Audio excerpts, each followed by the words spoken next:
বর্তমানে জামাতের দ্বিতীয় ধাপে আমির হিসাবে দায়িত্ব পালন করছেন ডক্টর শফিকুর রহমান। ডিসেম্বরে অনুষ্ঠিত হতে যাচ্ছে বাংলাদেশ জামাতি ইসলামের নতুন আমির নির্বাচন।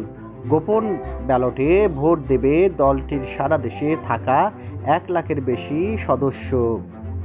বাংলাদেশ অন্তর্বর্তী সরকারের পক্ষ থেকে আওয়ামী লীগের রাজনৈতিক কর্মকাণ্ড নিষিদ্ধ করার সিদ্ধান্ত প্রতিক্রিয়া জানিয়েছেন যুক্তরাষ্ট্র। তারা কোনো নির্দিষ্ট কোনো রাজনৈতিক দলকে সমর্থন করে না। যুক্তরাষ্ট্রের আদেশ, আগামী নির্বাচনে সব দলকে অংশগ্রহণের সুযোগ দেওয়া হোক।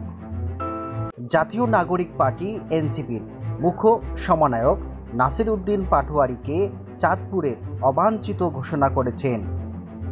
এনসিপির এই নেতা দায় করেছেন বিএনপির নেতাদের উপর। নাসির উদ্দিন পাটোয়ারীকে অবঞ্চিত ঘোষণায় বিএনপির কাছে এ বিষয়ে ব্যাখ্যা চেয়েছেন এনসিপির এই নেতা।